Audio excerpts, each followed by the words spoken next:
Estamos fazendo essa p... há um tempão, né, cara? Tu tá fazendo isso, o quê? Uns 5 anos antes de mim, né? 2012 eu comecei. Não, bem mais então. Caralho. Cansou já, cara, de fazer podcast, de lidar com a internet? Uma parada interessante é que tu já encontrou algum hater ao vivo? Não. Acho que não existe. Saiba. Não existe, eu acho. É. Não que tu saiba. Tu acho que tu saberia se tu encontrasse um hater ao vivo. Às vezes o cara ficou me odiando em silêncio, né? Então tu não encontrou Dentro ele. Ele dele. que te encontrou, né?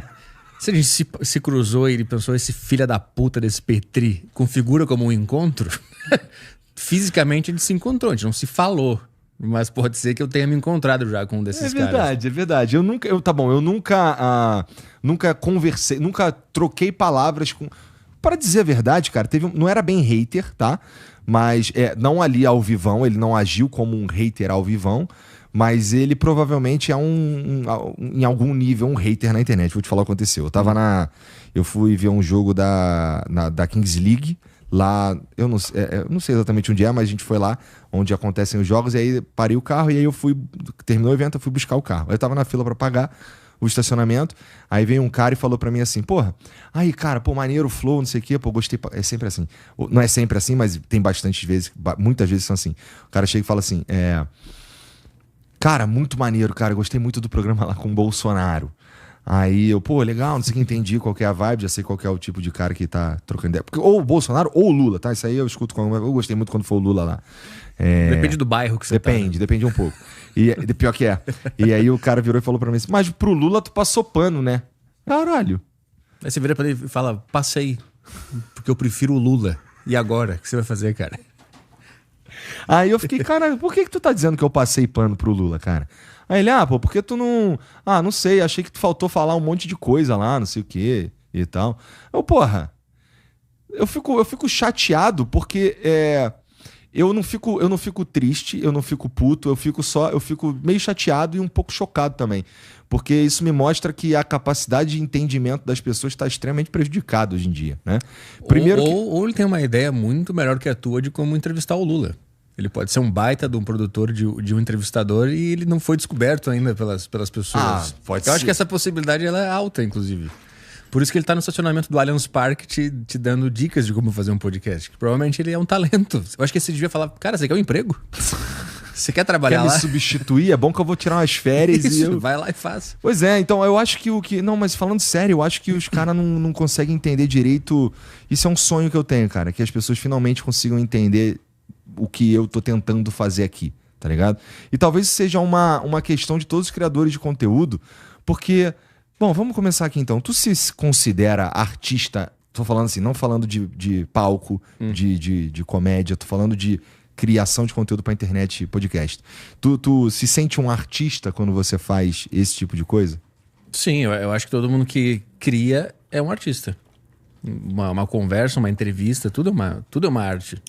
Comédia, qualquer coisa.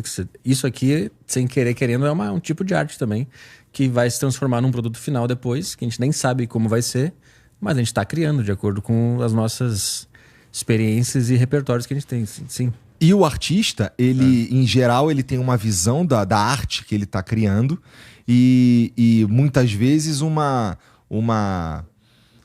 direcionamento, ou pelo menos assim, pô, gostaria que as pessoas enxergassem isso que eu tô fazendo dessa forma, né?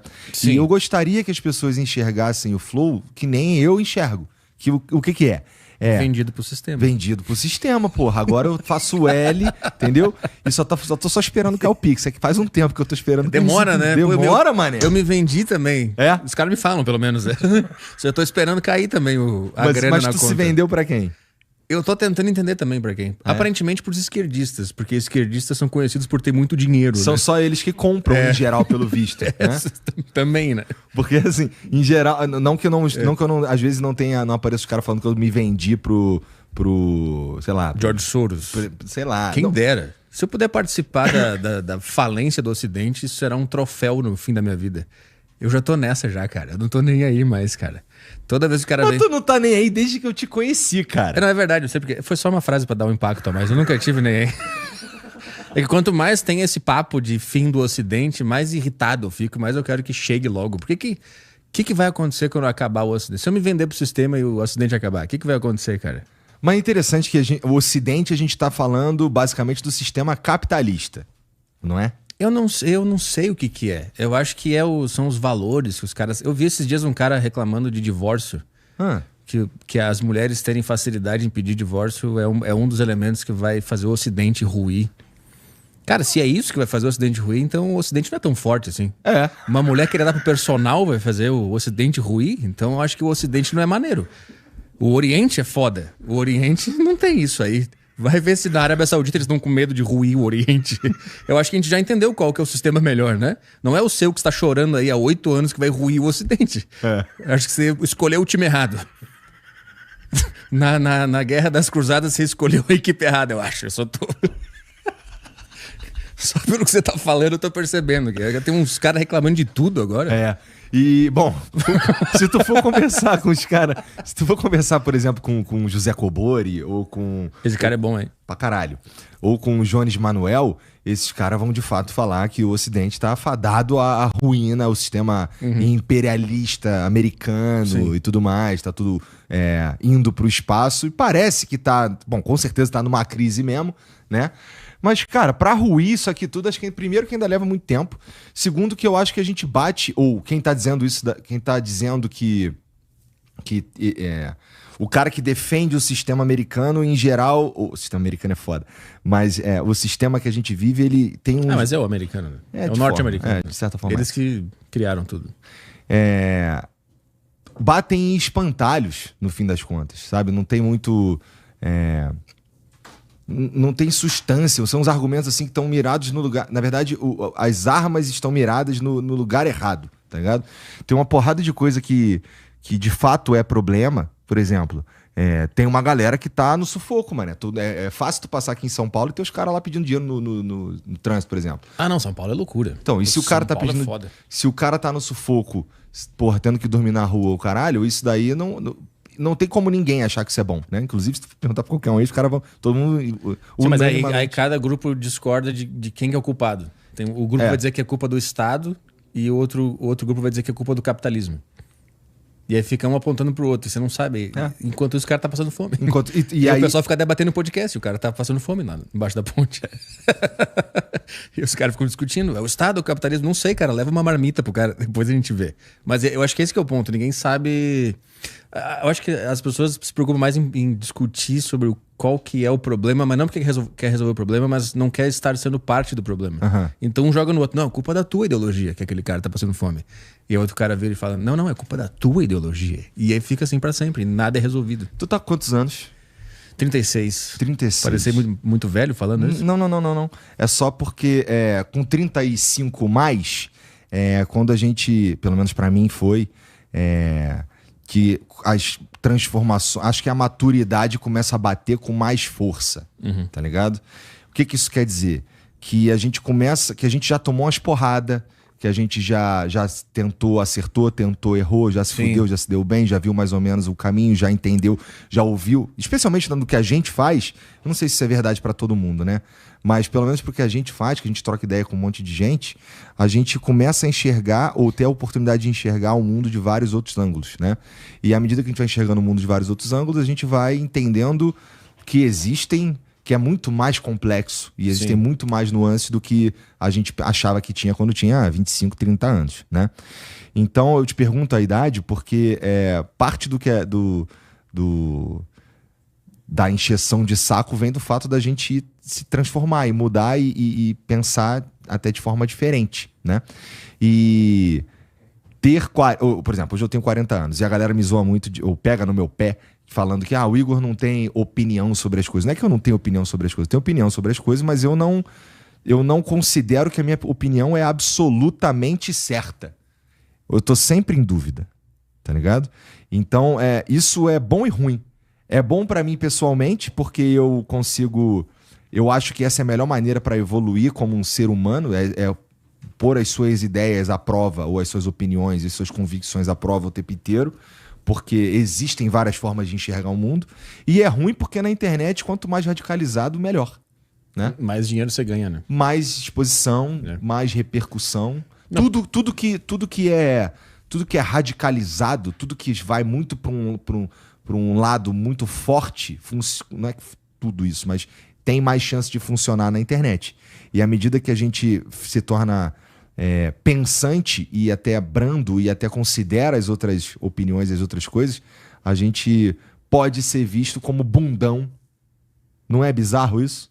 Mas acho que não, eu acho que não é nem isso. Eu acho que as pessoas, elas querem que todo mundo no mundo replique o que ela acha na casa dela. Mas eu acho que é porque esse cara não chegou não viu ainda que existem várias formas de pensar a vida, porra. Então ela te chama de bundão, mas não é isso que ela tá querendo dizer. Ela só tá falando assim, cara, como é que você ousa não falar o que eu quero ouvir 24 horas por dia? Aí ela te chama de bundão só pra você ficar com essa pulga atrás na orelha. Será que eu sou bundão mesmo? Será que eu devia ter alguma opinião? Aí você acaba tendo a opinião dele só porque você não quer ser bundão. É só uma maneira de manipular as pessoas que são figuras públicas. É uma manada de pessoas carentes que querem ser representadas. E é só isso, uma doença coletiva. E o que é interessante nisso é que se esse mesmo cara, essa mesma pessoa der uma olhada em volta e ver que é heterodoxo, é maluco, assim, todo mundo, a maioria quer dizer, várias pessoas pensam diferente sobre as mesmas coisas, né? E imaginar que eu preciso ser um avatar que vai representar a sua ideia, eu acho que tem muito mais, acho que a gente serve um propósito muito maior quando a gente demonstra que existem, que as coisas, que o mundo é complexo. Mas é que você tá com essa ideia ainda aí.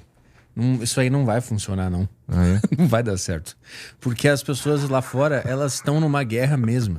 Elas estão vivendo uma guerra, sei lá, com política, espiritual, ideológica, e elas estão vivendo isso. Então sempre que elas veem alguém que não tá vivendo essa loucura, elas forçam essa pessoa a viver nessa guerra também. Então elas te forçam ou a estar no outro time ou no dela. E se você falar que você não tá em time nenhum, ela vai te botar em algum time. E dane-se. E aí você vai ser inimigo e aliado de pessoas que não fazem a menor ideia de quem são. Isso daí também tem um outro aspecto interessante, que é quando você está num time, qualquer coisa que não tá nesse time tá do outro time. No time que você odeia. O que eu quero dizer?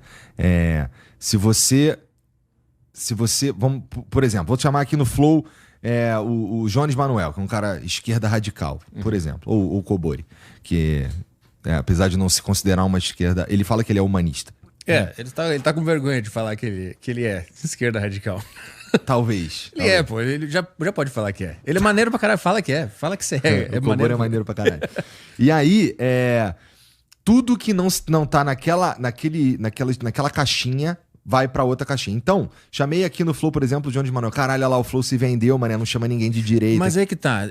Esses caras da direita, eles têm que entender que os comunistas, eles estão melhores. Eles dão mais audiência, eles têm um discurso mais bem elaborado, eles se comunicam melhor, eles geram melhores memes, eles ganham dos caras nos debates. Então, assim, não é que eu tô chamando o comunista de bobagem aqui no meu programa, é porque eles são maneiro.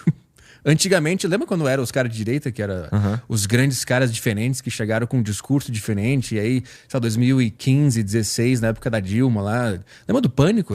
Sempre tinha uns caras de direita lá que estavam surgindo na internet. Agora, esses caras são os caras da esquerda. Se eles estão participando mais e dando mais audiência, é porque eles acertaram em alguma coisa. Eles souberam explicar as ideias deles de maneira melhor que você. Então, assim, para de culpar o mundo. Melhora os caras de vocês, porque a direita virou só um rascunho deles mesmos. Virou uma caricatura, assim, uns caras repetindo uns bordão irritante, umas coisas chatas. Aí vocês vem o Jones Manuel e ganha de 20 conservadores num debate daqueles. Aquilo ali não conta também, né? Não, mas é maneiro. É maneiro aquilo ali. Aquilo ali, se não é um cara bom, ele ia passar vergonha. Se não é um cara verdade. bom. Mas é que assim, não precisava nem ser tão bom assim, eu quero dizer. Mas é que a ideia é pegar o estereótipo do cara que tá no Twitter brigando com todo mundo e colocar na frente de um cara foda pra ver se ele é o bonzão que ele acha que é na internet. E aí o cara passa uma vergonha, chama pra porrada, pergunta quanto que o cara pesa, entendeu? E aí isso dá um impacto. E aí quem que fez sucesso? Foi o careca lá do PL que chamou o cara pra porrada ou foi o Jones Manuel? Foi o Jones Manuel. Então você tem que entender o mercado, o livre mercado, meus amigos, das ideias, não é? O livre mercado das ideologias, da conversa. O livre mercado tá te mostrando que o comunismo é mais legal. Você quer o quê? Você quer mais Estado? pra diminuir a participação deles. É isso que você tá pedindo? Então, cara, afia aí, seja mais legal, seja mais... Bola pra frente, cara. Acham argumentos novos, acham um jeito diferente de aparecer, porque a direita virou um bando de cara de terno repetindo coisa de banheiro, trans, que ninguém quer saber mais, ninguém também... Caga do meu lado aí, não tem problema, mija do meu lado, não tô nem aí pra isso. O que você tá falando de maneiro, cara? O que você tá falando de maneiro? Os comunistas estão dando um banho. É isso que é foda, eles estão dando um banho. E eles vêm com conversas que você não imaginava que teria. Quando o cara vem e fala, por exemplo, a Enel no Brasil, em São Paulo, ela é administrada por uma empresa italiana. Aí você fica, caralho. Então eu ganho dinheiro, eu pago minha conta e esse dinheiro sai do meu país e vai para um italiano comer pasta. E eu saio da minha casa e todos os dias, isso não é brincadeira, eu preciso pular um absorvente usado que tá na esquina da minha casa há 7 anos que eu moro na mesma rua. Eu tenho que pular fralda, papel higiênico cagado, um monte de merda na pracinha do lado da minha casa. E a minha conta de luz cada mês fica mais cara. E aí o cara vem e me fala, tá vendo? Qual que é o problema disso aí? Isso é o problema dos gringos. É os italianos que estão ganhando dinheiro com essa porra. E eles demitiram um monte de funcionário da Enel, porque pra eles tanto faz se o serviço tá bom ou não. Eles querem ganhar dinheiro, querem esse lucro lá pra fora. Eu tô dizendo que isso é verdade? Não. Mas esse discurso me pegou. Eu achei maneiro.